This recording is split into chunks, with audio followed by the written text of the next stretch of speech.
Hello बच्चों, आज मैं आपके लिए ईएमसी की वर्कशीट नंबर 4 का पार्ट नंबर 2 लेकर आई हूँ। ईएमसी वर्कशीट बच्चों जो पहले वाली थी वो उसी का पार्ट 2 बनाकर भेजा है। ठीक है, इसमें भी आप क्या बनना चाहते हैं, क्या करना चाहते हैं अपने जीवन में, वही सब है। मैं आपको शॉर्ट में इसकी बात बता देती हूँ। इसमें क्या लिखा हुआ है, इसमें ये लिखा हुआ है, माई मशीन नाम की एक अमेरिकी संस्था ने कुछ छोटे बच्चों से सवाल पूछे, आपकी ड्रीम मशीन क्या है। ठीक है, तो एक 6 साल के बच्चे ने क्या कहा, क्या आप मेरे लिए ऐसी मशीन बना सकते हैं जो बिस्तर के नीचे रखें तो भूतों को भगा दे। ठीक है, तो इसी के आधार पर माई मशीन ने बनाया स्पूकर नाम का एक रोबोट जो बच्चे को उनके बिस्तर के नीचे रहने वाले भूतों का ब्यौरा देता है और उन्हें भगाने का काम करता है, जिससे कि वे आराम से बिना डरे सो पाएँ। अब ये इसी के बारे में दिया कि 6 साल के बच्चे को ही बहुत अटपटा लगा। ठीक है, पर सपने देखने के लिए यही सबसे ज़रूरी है कि हम बच्चों की तरह निडरता के साथ सोच पाएँ, घबराएं नहीं, जो दूसरों को बचकाने और असंभव ना लगे। ठीक है, तो इसमें 3 गोले दिए हैं बच्चों। इसमें ये आपको क्या करना है, इसमें पिछली लिस्ट से में अगर आप कुछ भूल गए हैं जो आप अपने जीवन में बड़ा सपना देखना चाहते हैं तो इसे इसमें लिख सकते हैं। ठीक है, अब वर्कशीट का दूसरा नंबर पेज है।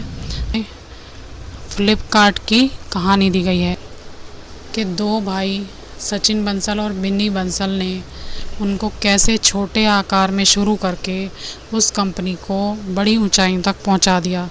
इसमें ये बताया है कि वो पहले 2 कमरों में ही शुरुआत करी थी उन्होंने फ्लिपकार्ट की। ठीक है, और फिर इंटरनेट के माध्यम से वो सब किताबें बेचने लगे और उनका काम बढ़ता गया। बेंगलुरु के शहर में उन्होंने 2 कमरा लिया था, उसी में ऑफिस बनाया था और ख़ुद ही स्कूटर पर किताबों की डिलीवरी करते थे। फिर जैसे जैसे उन्हें लगा कि उनकी मार्केट में पकड़ बढ़ती जा रही है तो उन्होंने और भी सामान बेचना शुरू कर दिया। उनको लगा कि पहले लोग सामान देखते हैं, परखते हैं, उसके बाद पैसे देते हैं, तो उन्होंने कैश ऑन डिलीवरी का वो सिस्टम कर दिया। ठीक है, तो इसमें बहुत सारी यही बातें लिखी हुई हैं। उन्होंने बहुत सारी जो जो चीज़ें ऑनलाइन बिकती हैं वो सारी बेचनी शुरू कर दी। आज उनकी कंपनी और कितनी बड़े स्तर पर पहुंच गई है। एक दिन में उस कंपनी ने 1400 करोड़ का व्यापार किया था। 2016 में सचिन और बिन्नी ने टाइम्स मैगजीन के सबसे प्रभावशाली 100 लोगों में उनको चुना गया था। ठीक है, और आज ये कंपनी 26,000 करोड़ का व्यापार करती है। 2 कमरों का जो ऑफिस था वो अब 3 बड़ी इमारतों में बदल चुका है और यहाँ पर 50,000 से ज़्यादा लोग काम करते हैं। अब बच्चों इसका ही तीसरा पेज जो है वो है, इसमें यही दिया हुआ है जो मैंने आपको बताया है। ठीक है, और लिखा है, वेबसाइट के द्वारा केवल सामान ही नहीं बेचा बल्कि लाखों लोगों को अपनी तरह व्यापारी बनाने में भी सहायता की।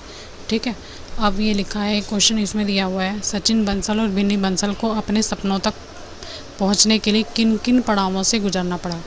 ये इसमें तीनों पेज में एक एक क्वेश्चन है जो मैं आपको अब करवा देती हूँ। इसमें 3rd पेज में ये वाला बादल सा बना हुआ है और ये बना हुआ है। ठीक है, हर पेज में एक एक क्वेश्चन है। पहले क्वेश्चन का आंसर ये है, जो 3 गोले बने हुए थे पहले पेज पे, वो है क्या क्या बनना चाहते हो आप, वो लिख सकते हो। इसमें कुछ भी लिख सकते हो, क्या, जैसे doctor, social worker, computer engineer, आप टीचर भी लिख सकते हो, आप मैकेनिकल इंजीनियरिंग भी लिख सकते हो, आप कुछ भी लिख सकते हो जो आपका मन करे, जो आप बनना चाहते हो अपने जीवन में। इसमें क्वेश्चन नंबर 2 है कि इस 6 साल के बच्चे के सपने की खास बात क्या है और उसे साझा करने का क्या नतीजा हुआ। तो इसका आंसर है बच्चों, उसने यह सपना अपनी ज़रूरत के हिसाब से सोचा। उसने बिल्कुल नहीं सोचा कि शायद उसका सपना अटपटा भी हो सकता है। इसी का तीसरा पॉइंट है, उसने निडरता से सोचा। ठीक है बच्चों, उसके सपना साझा करने के कारण ही माई मशीन ने स्पोकर नाम का एक रोबोट बनाया। ठीक है बच्चों, क्वेश्चन नंबर 3 है, सचिन बंसल और विनी बंसल को अपने सपने तक पहुंचने के लिए किन पड़ावों से गुजरना पड़ा। तो इसका पॉइंट नंबर 1 है बच्चों, उन्हें अपनी नौकरी छोड़नी पड़ी। शुरुआत उन्होंने 2 कमरों के ऑफिस से और किताबें बेचने से करी। ठीक है, और तीसरा पॉइंट है इसका, शुरुआत में लोग इंटरनेट पर पैसे के लेन देन को सुरक्षित नहीं समझते थे। और इसका चौथा पॉइंट है तब दोनों ने कैश ऑन डिलीवरी की तकनीक अपनाई। अगला क्वेश्चन नंबर 4 है मेरा सपना और चुनौतियाँ क्षमताएँ, ये लिखनी है ना आपको। मेरा सपना यूट्यूबर बनना, ठीक है। आप कुछ और भी लिख सकते हो, डॉक्टर बनना, इंजीनियर बनना, जैसा भी आपका मन करे वो लिख सकते हो। मेरा सपना यूट्यूब पर एक एजुकेशनल चैनल बनाना है। साकार करने के लिए क्या क्या करना पड़ेगा? एडिटिंग भी सीखनी पड़ेगी, है ना बच्चों। और चैनल, माइक, अच्छे कैमरे और स्टोरेज वाला फ़ोन ख़रीदना पड़ेगा। सोशल साइट पर प्रचार करना पड़ेगा। ज़्यादा कंपटीशन होने की वजह से कुछ कंटेंट अपलोड करना पड़ेगा, ठीक है। क्या क्षमताएं विकसित होंगी? तो इसमें वीडियो एडिटिंग करना पड़ेगा, समय को सोच समझकर इस्तेमाल करना पड़ेगा, और कल्पना, रचनात्मक कल्पना पढ़ाने की क्षमता। और इसके लिए चुनौतियाँ क्या क्या होंगी? शुरुआत में आत्मविश्वास की कमी हो सकती है, क्योंकि कई लोग उत्साह कम करने वाले भी मिलेंगे, ठीक है। और equipment, mic, phone, black board आदि खरीदने के लिए पैसों की कमी हो सकती है। लगातार मेहनत करने के बाद भी शायद लोग वीडियो लाइक, कमेंट और शेयर ना करें। तो ये थे बच्चों इसके क्वेश्चन आंसर।